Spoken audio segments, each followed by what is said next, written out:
ఈరోజు కాంగ్రెస్ పార్టీ చేసిన కులగణనను మేము కుట్రగణనగా వర్ణిస్తున్నాము.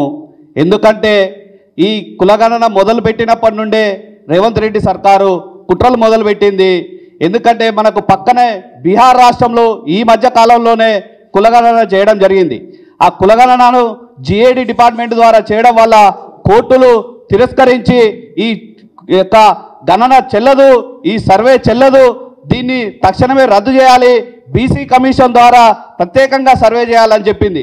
కానీ ఈ రేవంత్ రెడ్డి సర్కారు తమ అధికారంలోకి వచ్చిన తర్వాత కులగణన కోసము బీసీ కమిషన్ ఆశ్రయించి కులగణన సిఫారసును బీసీ కమిషన్ ద్వారా చేయించి కులగణన యొక్క ప్రశ్నావళిని బీసీ కమిషన్ ద్వారా చేయించి లాస్ట్కు కులగణన చేసేటప్పుడు మాత్రము బీసీ కమిషన్ పక్కకు తప్పించి ప్రణాళిక డిపార్ట్మెంట్తో చేయించడం అంటేనే ఇది కుట్రల గణన కావాలనే ఈరోజు వడ్డిచ్చేవాడు బావోడైతే ఏ బంతిలో ఉన్నా మాకు దొరుకుతుందన్న చందంగా బీసీలు భావించారు.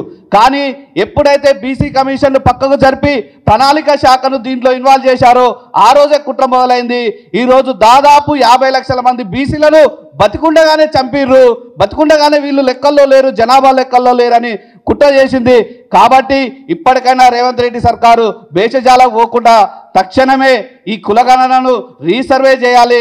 రీసర్వే చేసి తక్షణమే అఖిలపక్ష సమావేశాన్ని ఏర్పాటు చేసి అన్ని సంఘాల యొక్క అభిప్రాయాలను, అన్ని పార్టీల యొక్క అభిప్రాయాలను తీసుకొని రీసర్వే చేయాలి. ఇదే ఇప్పుడు రాహుల్ గాంధీ అంటున్నాడు మొన్న పార్లమెంట్లో ఈ దేశానికి రోల్ మోడల్ తెలంగాణలో నిర్వహించిన కులగణన అంటుడు. మేము రాహుల్ గాంధీకి ఒకటే ప్రశ్నిస్తున్నాము, ఈ తెలంగాణ రాష్ట్రానికి వచ్చి ఏ ఒక్క బీసీ సంఘం నాయకుడినైనా లేదంటే మీ పార్టీలో ఉన్న బీసీ నాయకులనైనా లేదంటే ఏదైనా ఒక బీసీ ప్రజల ఇంటికి వెళ్ళి ఈ జరిగిన కులగణన వాస్తవమా మంచిగా జరిగిందా అని ఎవరితోనన్నా ఒకరిని ఒప్పించు, మేము దానికి ఒప్పుకుంటామని మేము సిద్ధంగా ఉన్నామని తెలియజేస్తున్నాం. కాబట్టి తక్షణమే ఇప్పటికైనా జరిగిపోయిన తప్పును మర్చిపోయి ఎమ్మటే కులగణన చేయాలి, బీసీల యొక్క శాతాన్ని పెంచే విధంగా చేయాలి. లేని పక్షంలో బీఆర్ఎస్ పార్టీ పక్షాన ఈ పెద్ద ఎత్తున ప్రజా ఉద్యమాన్ని నిర్మిస్తాం, ప్రతి ఇంటికి వెళ్తాం, బీసీలను చైతన్యవంతం చేస్తాం. కాంగ్రెస్ పార్టీ గతంలో చేసిన కుట్రల్ని చెప్తాం, ఈరోజు చేయబోయే కుట్రల్ని చెప్పి తప్పకుండా ప్రజాక్షేత్రంలో కాంగ్రెస్ పార్టీకి బుద్ధి చెప్తామని హెచ్చరిస్తున్నాం.